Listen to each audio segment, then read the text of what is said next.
Excellent. Thank you so much for joining us and for being with us this morning.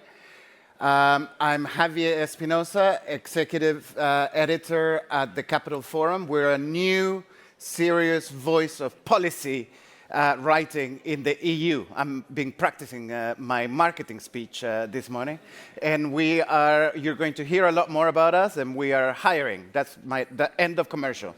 We have a great panel this morning, and we are very privileged to have representatives of the Parliament, representatives of industry, representatives of the European Commission to talk about the subject of discussion these days, AI. Everyone, you ask one, I interact with lawyers all the time, so you ask a lawyer an opinion, they give you three about what AI is or it shouldn't be. But without further ado, I'd like to invite all my panelists, please, to come on stage in the order that they appear on the screen. Eva Maydell, member of the European Parliament, Lucilla Scioli, head of the AI office,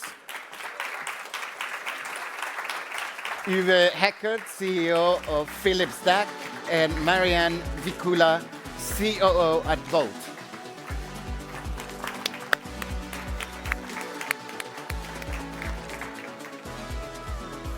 Just to say as well, this is since we're at a digital conference, this is a very interactive panel, so we have a poll open up now.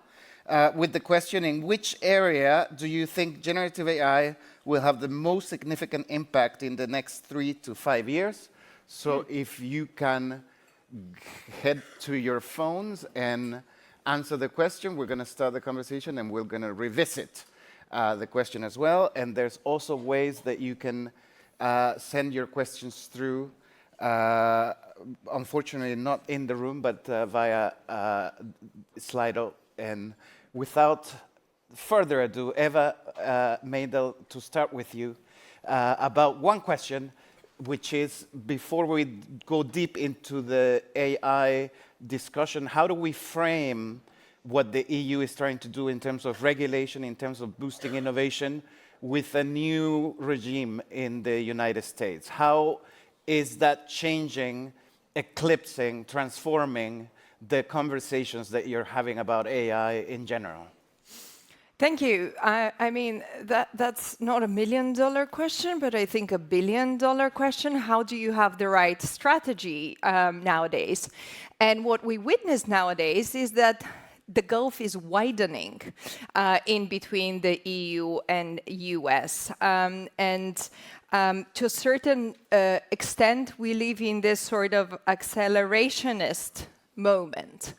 An accelerationist moment that we're probably not used to have had over the past couple of years in the intensity that affects in a certain way both geopolitics but also technological advancements. It's an accelerationist moment focused towards AGA and who gets there first. But it's also bigger and broader than AGA, I believe. And if you would allow me later on, I would like to touch on that point. We see a lot of adrenaline. We see a different type of pace. We see intensity that are basically unprecedented along the both dimensions, both when it comes to geopolitics and technological advancement. So I think the question for us here in Europe is, to your point, are we able to switch gears? Is Europe able to switch to this new type of pace, to this new type of expectations? And I think there's various wars here to be won. But perhaps the first one where we need to be part of, and this is a new type of race and war that I would bring up here, we live in an era of narratives, the age of the narrative war, I believe. So are we able to have transparent, deliberate, clear, rapid communications in order for us to be at all shaping the narrative, whether it comes to Ukraine, whether it comes to the AI race, on any other topic that involves geopolitics or tech. So I very much hope we'll be able to discuss those two different aspects that will shape the global order, to which, by the way, it's a new global order, and we don't know what the order is. So a couple of big topics to chew before lunch. Excellent. Very good, Lucilla. Well, I, like Eva, think we have to wait now a little bit exactly to think and see what happens in the different parts of the world. And but I think that regardless of what's happening there, I think that the European Union is actually well placed to engage in the AI race. I think that we have to shift gear maybe a little bit more to be able to support developments in the European Union. But we do have the capabilities to do that. We have, we have a structure for the sector that relates to AI, which is very different from what, for example, the United States have, because in Europe, most of the developments are taken forward by startups at the moment. So we need to be able to make the startups have access to the necessary resources, both for computing, for data, but also simply for them to scale up. And then make sure that these developments can be integrated into the different sectors of our economy. I think it is only by being able to adopt AI and really integrate it into the production processes and the business processes of our key sectors, that's how Europe is going to find its competitiveness back. And I find that, frankly, at the moment, a little bit maybe independent also from what's happening in other parts of the world, this shifting gear is necessary regardless. Well, from a company perspective, and we at Philips, we are in the business, so we need to focus primarily first on what we can do best, which is develop products and solutions that are aligned with our mission, with our vision. In this case, we want to improve the health and well-being of the people. That is what we can do best. We have been on the market we as a company for 130 years, so we have been living with many governments, regulations, and so on. And I think for us it's important that we focus on what we can do best and use also the opportunity. AI is not only something which is on the market for 2 years, it has been there for many years already. We see this coming, we are working on this, we are working with the different regulations. We see a number of challenges in Europe, but we also see a number of opportunities. Yeah? And when we are able to grab them. Yeah? There's not, I would say, not so much we need to do, we just need to do it. Very good. Yeah, Philips is probably known by everybody in the room, but Walt necessarily isn't. So a few words of context. So Walt that I represent is a Helsinki-based technology company. Born out of EU, we operate in 19 member states. What we do is basically connecting consumers to local merchants across the countries where we operate in. We have like 40 million customers across the countries where we operate in. And for us, utilizing AI and machine learning has been something we've done already for years. And we do this to basically improve consumer services and improving our platform, making it more efficient, bringing more relevant recommendations for our customers, as an example. And to the points discussed here, I'm more than on board with shifting gears in Europe. My background also comes from organizing the largest venture capital gathering in the world in Helsinki called Slush, where I've seen not just what it's like to scale a company out of EU, but also kind of what happens across the European tech landscape and what kind of startups are being born. And if there's one thing I'd like to say is that I think in Europe we've actually been pretty good at waiting and communicating, and now it will be the time to walk the talk. Walk the talk. Eva, you've been through recently at Munich. You were also at Davos. You've been having the global conversations outside the EU bubble, let's say. And we talked about, Marianne is talking about shifting gears. You talk about the AI race. Bring from the outside world, for those of us who never leave Schumann, what should we know? What are the key questions or the key things that we need to be thinking when it comes to AI? Thank you. I mean, I think this is a pretty international crowd here, and congratulations to Digital Europe actually for convening so many of you in this room from all across Europe and beyond. I say this because there's been a lot of AI buzz and hype over the past year and way too many events, but very few are able to bring such a critical and important mass. So I'm thankful for the invitation. Maybe I can share a couple of points. I think very often the debate is concentrated around more or less regulation. It's concentrated between whether we adopt a follower's approach or a different type of approach, particularly, again, when we talk about the EU and US. But I think what we fail to acknowledge properly and go a little bit deeper is focusing on the different approaches that currently the EU and US have when it comes to AI development. For the US, that's why it's very often about the war, winning the AI war, simply because it's about a war when it comes to the arms race. It's about who will be the one making sure that we develop the next defense tech application that's going to make us better than China. So if they have this approach, while we have the approach of how does technology enhance our competitiveness, it's very difficult to have a discussion about a race because we are simply going about racing in two very different directions. And I think for the purpose of establishing what Europe way has to be, it's important to make that distinction. And that distinction comes into the different approaches. So the US strategy and approach is developing AI at any cost. If you're to win a war, you'd put all the resources that are necessary. You're going to deregulate as much as possible. You're going to find the funding. You're going to find the right public-private partnerships. So that's how I see their approach. The way I see the European approach is about how do we make sure that our companies can grow. Most importantly and ideally, how do we apply AI to be competitive? How do we make sure that not only 13% of European businesses use AI in their processes? How do we make sure more emerging technologies are embedded in our traditional industry, which I believe is the stronghold of the European economy. If we fail to do that, then we might be blindly imitating what the US is doing, but actually failing to understand what their bigger mission is.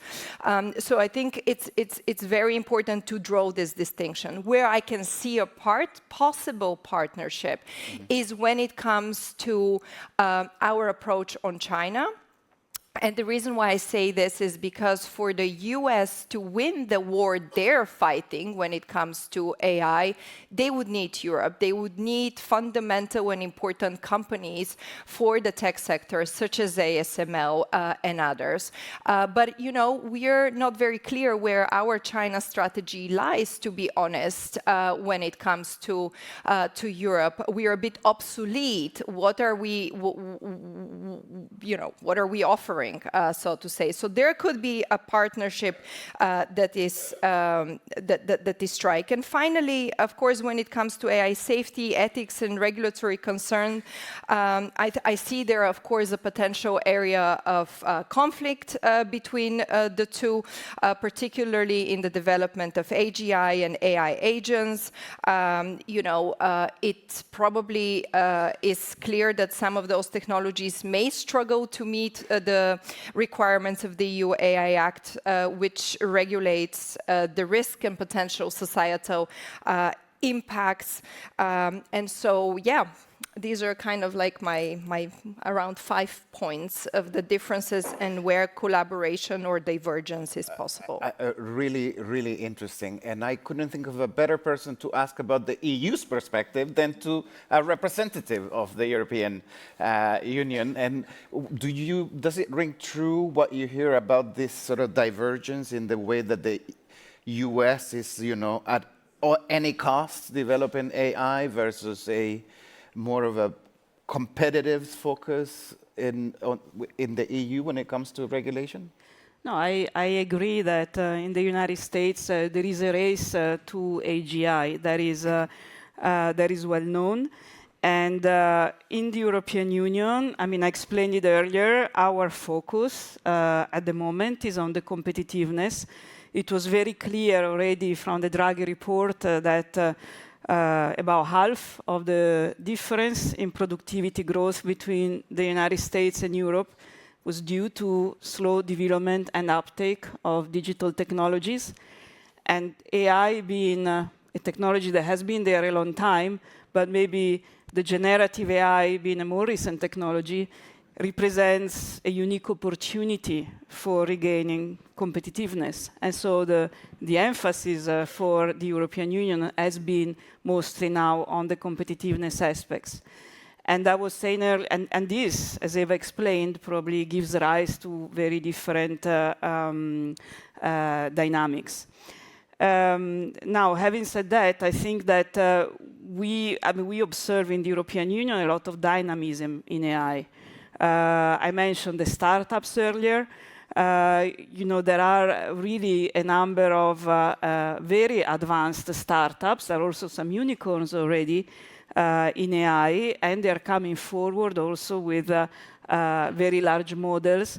But we need to help them, and this is our focus now. It's about making, we in the European Union, we cannot pretend to have a public investment that matches whatever investment is taking place in the United States, which is mostly private. That is not what the European Commission can do. What the European Commission can do is to use public resources to offer computing resources as much as possible, data resources, raising levels of skills, but also stimulate private investment. It is very important that in the European Union we are able to see much more investment in AI also from the private sector. And I think that a public-private partnership here in different areas would be very desirable. So are you saying the EU is moving towards being more like the US when it comes to AI? Well, let's say that the EU also wants to advance AI and possibly the AI that is made in the European Union. But like Eva explained, the AGI race of the United States is very much led by military purposes. And so we are more focused on our policies on competitiveness. So, but we certainly want to see advances in artificial intelligence models in the European Union. And not just because we want to see advances, but because we want them to be integrated in industries, and we want the healthcare industry and the manufacturing industry and the automotive industry, which have always been the comparative advantage of the European economy, to really be able to thrive thanks to AI, which is, as I said, offering new opportunities and therefore a very unique source of productivity growth. You're heading the AI office and you're in the discussions deeply integrating regulators and also industry. You're in the middle of the conversation. What has changed, or what is the emphasis now in this commission in your conversations? Or in other words, what is the ambition? So if I ask you in 5 years from now and you tell me, looking back, we did what? What is it that you want to Well, achieve? what we want to achieve is that there is much greater development of AI and use of AI in the European Union. This is the overall objective. Then we also know very well that if you want to have innovation, you need to have people who actually trust that innovation. And that's why during the mandate of the past Commission, we have put emphasis also on proposing and negotiating an AI Act. Now, the AI Act is in force. The rules will become applicable over time. And we, as an AI office, are very committed to implement the AI Act, in particular, helping companies to comply with the AI Act. And we do that by introducing guidelines. We will set up a service desk to receive questions, in particular from the small medium enterprises. We're using the AI Pact also to reach out to as many companies as possible and help them already in understanding what they'll have to do to implement the AI Act. So we are very committed to facilitate compliance with more legal clarity. But at the same time, we are also responsible for starting, we need new policies now for stimulating innovation in the European Union in this area. And already the President, about a week ago at the Paris Summit, made an announcement about stimulating 200 billion euros investment in AI. We are working on developing a number of policies that, as I said, will facilitate developments of models in AI, but also their integration into the more traditional sectors. Interesting, very good. Uwe, as industry, do you feel that you have enough guidance on this implementation of the rules? Are they also leading to more innovation, or is it more burden on companies? Are you hiring more scientists or more lawyers? No, actually, it's obviously a bit of both. I mean, we try to focus on our customers. We are focused. We are in healthcare. We have major challenges coming up in healthcare. Population is getting older, getting sicker. They all want to have better treatment. At the same time, we don't have money more to spend. Even if we had the money, we don't have the medical stuff. So really, we have actually a big challenge coming here. And we believe that only AI can help us to figure this out and to really solve this. Now, we have been working on this already for a long time. Within Philips, we are deploying what we know best. We deploy CD technology to do digital pathology. Now 20% of the labs are working digital, and now we plug AI on it. The next stage is to combine maybe imaging data from the radiology with this one. What is important for us is to work within partnerships to really look at the whole ecosystem, and their regulation needs to help us, to enable us to really have interoperability, to have an exchange of data. But there are opportunities there, and I must say, we are using them already today. We are working with expert companies that are driving AI developments like IBEX on cancer treatment. So we work with them, we integrate them. We have an EU-funded initiative, Cancer Image Europe. We are working there. We are working with startups, with research companies, with other partners, and AI is the end result of this. So that is happening. Now, I must also say, we are, as an example, in the UK, we are working there together with the government and the regulatory body to set up a regulatory sandbox for AI development.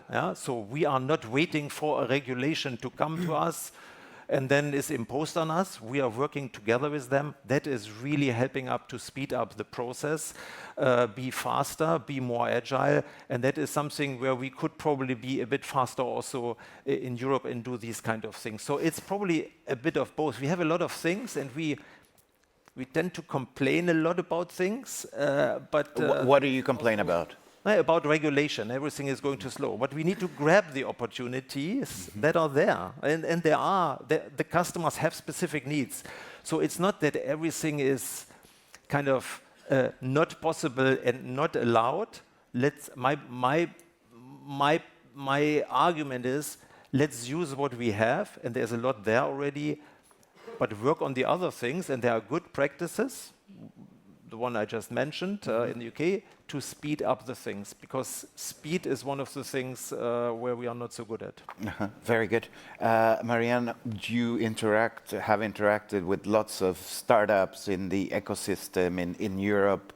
You're hearing from them about all the different types of implementation, innovation. Give us a bit of a flavor of where the conversation is going, and what is the community of startups in Europe saying about AI and the role that the block has today? If I start from the good things, one, I think Europe has a lot of talent. There's a lot of people. I mean, our STEM education is going the right direction. We're educating a lot of people to help us grow the next wave of technology companies from this region, which is great. Then if I think about sorry to complain a little bit, where I hope we could be more bullish and visionary is not to only think about our competitiveness coming from Europe in our industries where we've used to be strong at, because if you look at where growth has come from in the last 20 years, it's really the internet technology companies that have grown the global industry. And now, if we set our bar as success in EU to bringing our current companies AI native or AI driven, that's great. We need to do that. But on top of that, I would really want to see us actually building the next global winners and growth stories from EU. It doesn't have to necessarily be in, like the generative models, but this is basically the next internet wave, and we should definitely be on board. And then where the big debate right now is that as this is being regulated, and we very warmly, though, welcome the simplification that the current Commission has a mandate for, a lot of founders are honestly speaking concerned. They don't know if what they're doing is compliant, and they might be a team of 4 people. They say we're kind of winging it right now because they don't know. And can they afford to hire a policy person as their 5th employee when they don't have revenue? No. That doesn't sound too simple. It is not. And you talk about simplification. What do you mean exactly? What would you like to see? What we would like to see is not just within the AI Act, but across the board of all the different legislation the EU has recently brought, which, as a starting point, I mean, we want a level playing field, right? It's fantastic that we have a single market where we aim to, in one policy, operate across the entire continent, or almost the entire continent. That's the dream. That's the dream, right? We're not there yet, but where we also, I mean, you've all seen the Draghi report, right? There's 12% of SME profits go into GDPR compliance, for example. Is that where we want to be? Lawyers have to eat at some point as well. So need engineers. So engineers as well.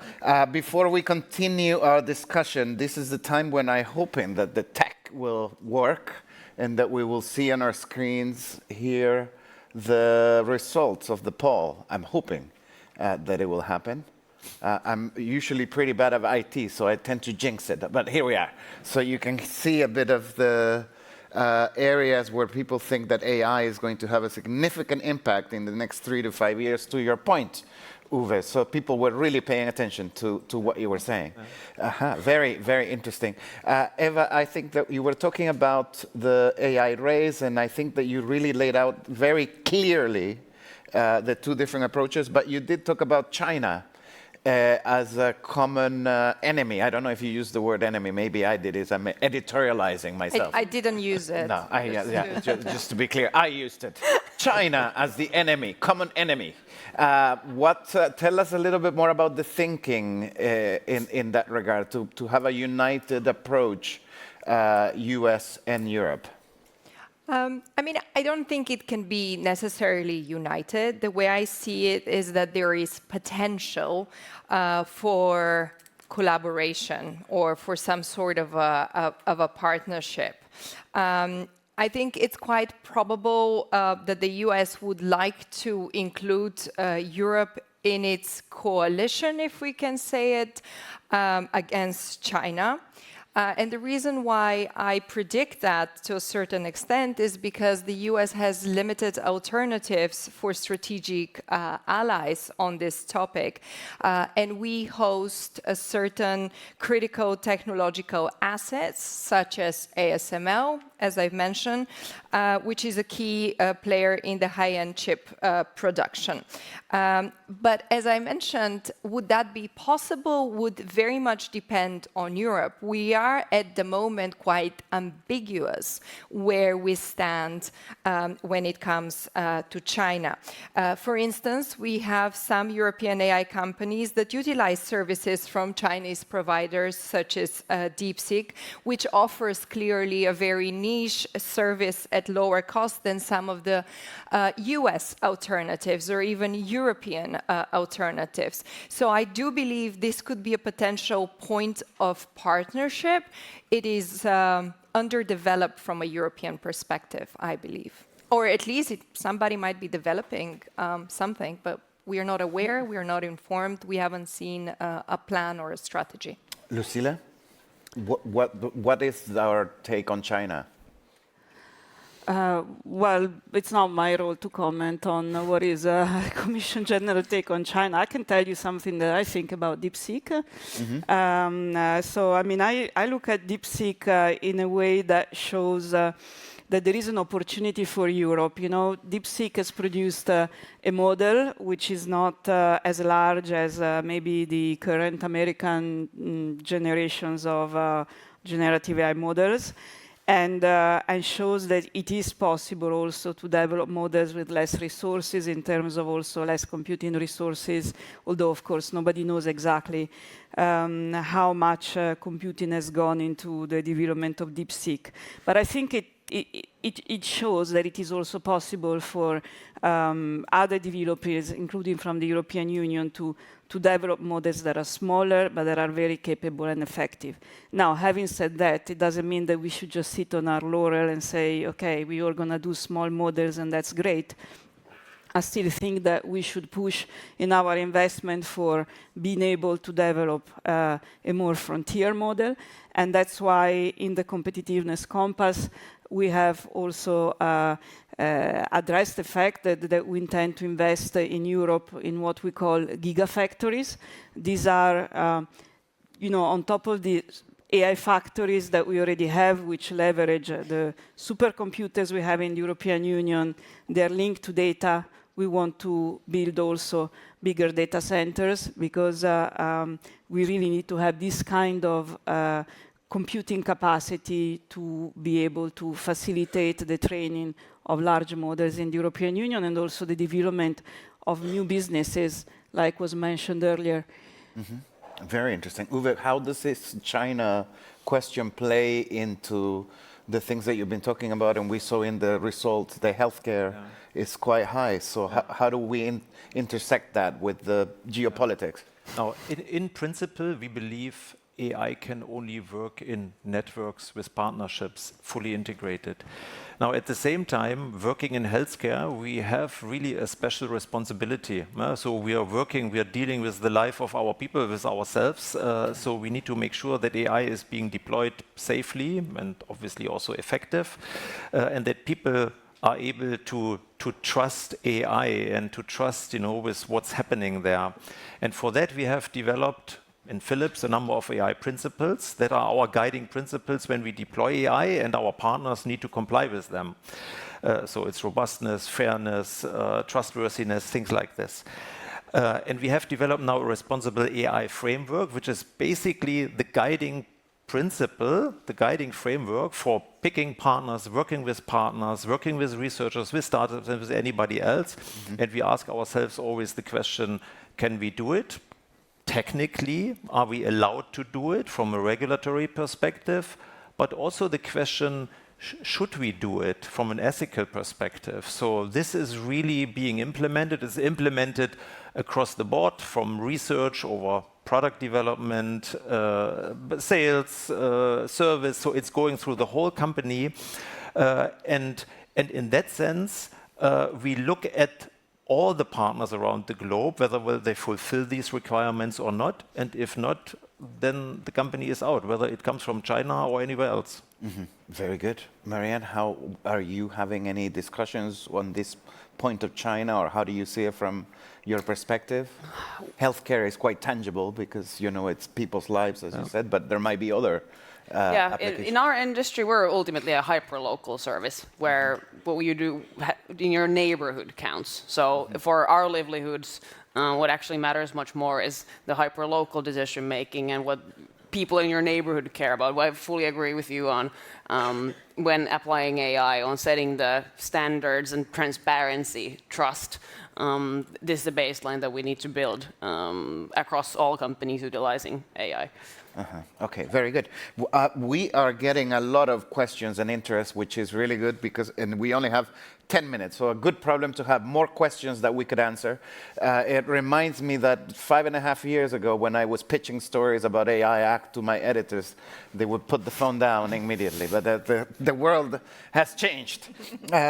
So I have a question here from Raquel Jorge, who asks, How do we balance the current initiatives on economic security, such as export control regimes on advanced AI chips, with the EU's efforts to develop AI? Who wants to take that question? Lucille? Well, I can just say that we certainly do not appreciate that the US have put export controls which split the European countries into 2 tiers.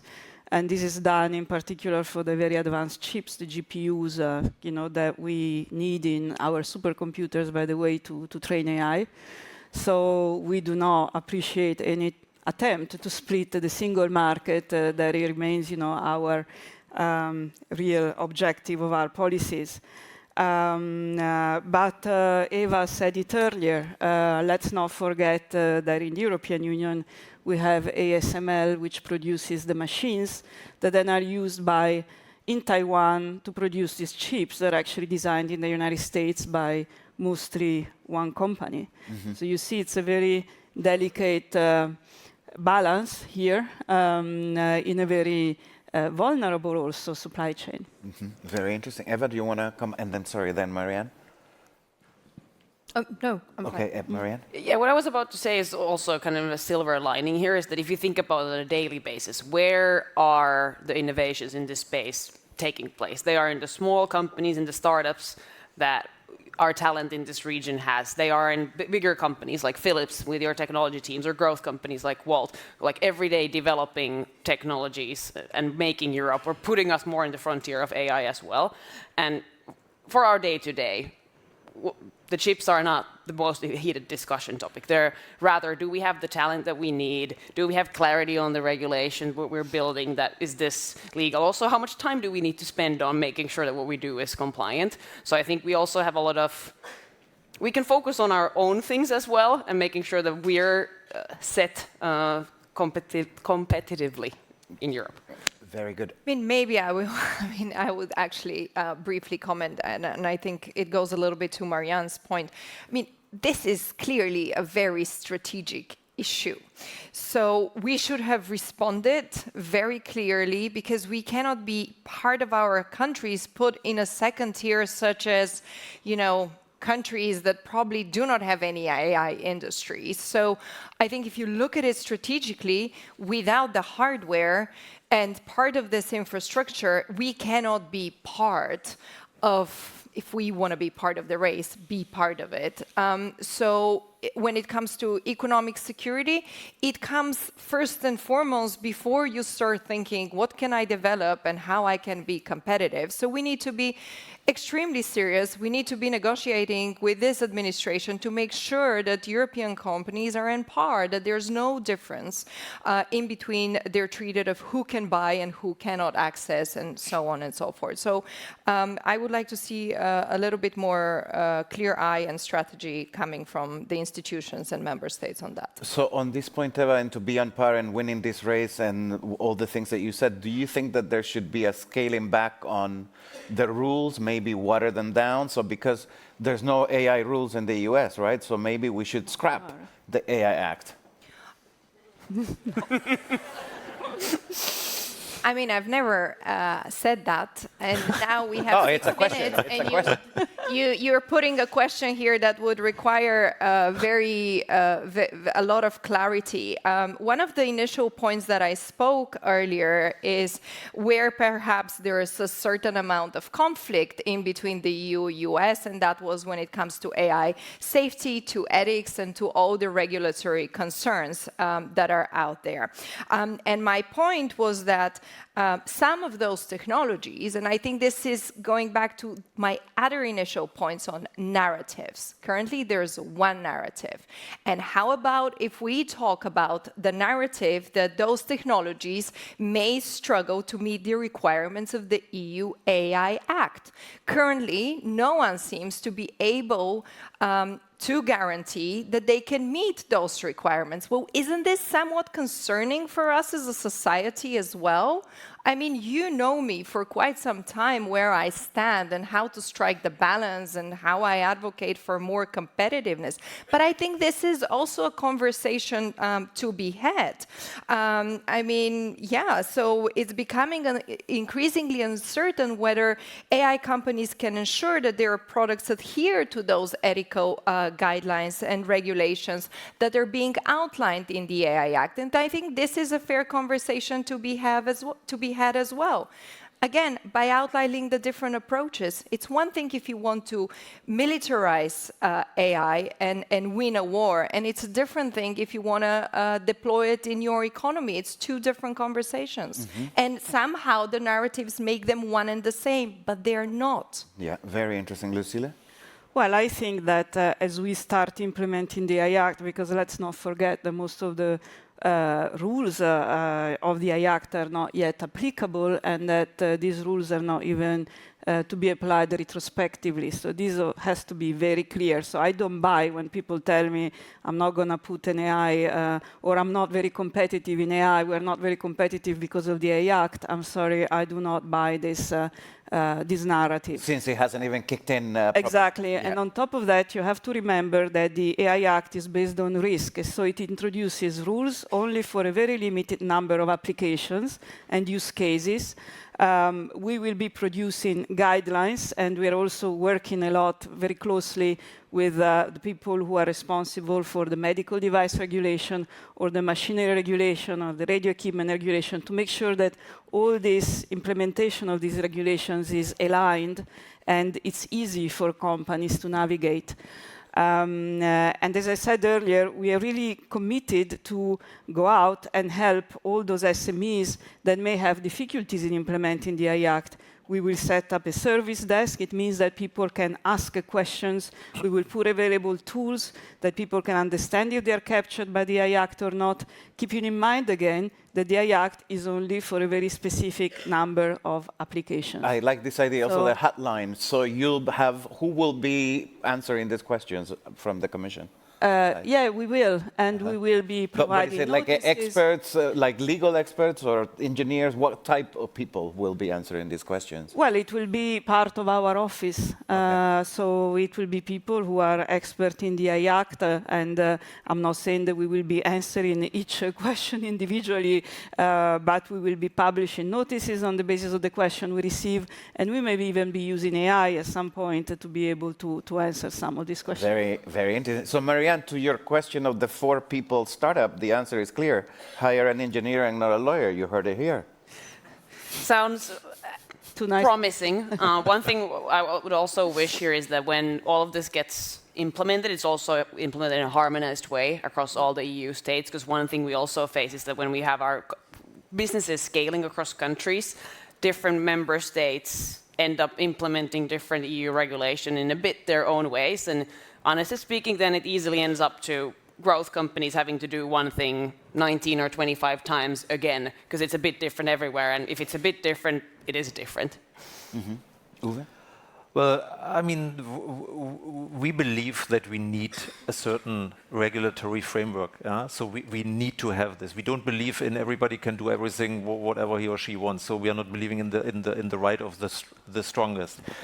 When it comes to the specific workout of these regulations, we sometimes get into trouble. Indeed, the AI Act is really, to a degree, overlapping and contradictory to the medical device regulation. So we need to see, how we're going to sort this. And coming back to my example before, it would be good to talk first about the things and then implement, instead of kind of bringing it out and then we struggle. Most importantly is indeed that we're going to get things implemented fast and in a harmonized way. That is what we are missing the most in Europe. The scale, which was mentioned already a number of times today, that is actually where North America and China has an advantage, where we need to get our, not only the AI Act, but really our act together, that we are appearing as one Europe as much as possible. No, very interesting. In the sort of minute that we have left, I think that it would be interesting to hear from each of our panelists of one takeaway. AI can become a very broad encompassing subject that goes in different directions. But if there was one thing, Marianne, that you want our audience, who's been telling us, by the way, that they really like this excellent event. Thank you very much. What is the one key takeaway? Let's shoot for the stars to land on the moon and not regulate ourselves and shoot ourselves in our own leg. Very good. Focus on the usage of AI and try to solve really concrete problems with that instead of looking at it in a very generic way. Well, for us in the AI office is really focus on innovation policies, make sure AI is this opportunity that Europe needs to exploit. And at the same time, as we implement the AI Act, really make sure that we make that very simple and easy for companies to do, and creating coherence, as was raised earlier. We are fully committed to that. It's a tricky one, and I think I spoke enough, to be honest, and wonderful conclusions here on a panel. But maybe, there's so much loudness out there. I spoke about the hype. I spoke about the buzz. Maybe it's about time that there is also a little bit more of confidence, loudness coming out from Europe that plays into our strengths. In order for us to be part of the narrative war, because we are after all on a panel where we talk and listen to one another, it would be important that we are confidently displaying our strengths out there. And when we have to defend, whether it's our democratic values, we cannot just leave it to those that are louder, however clearer very often compared to us, to win those narratives. Currently, there is a narrative playing out there against President Zelensky. He is being trolled by some of the leaders of this world. Where are us, the elves, defending one of the most important and greatest leaders of all time, at least according to me, impressive leaders? The same goes into any other directions. We cannot be let to be trolled all the time. We also need to believe in our strengths and that we have them, but we would need a clear strategy to get there. And I kind of feel we're in a panic mode of what do we do first, and that never really helps. So I would like to see that we are, I believe, more powerful than we think we are as Europe, but we'll need to play to those trends. We need to believe them. There has to be some room for optimism, that we have a hold on that, and that we can be that continent that, has a voice in the world one more time, and be followed, not just follow.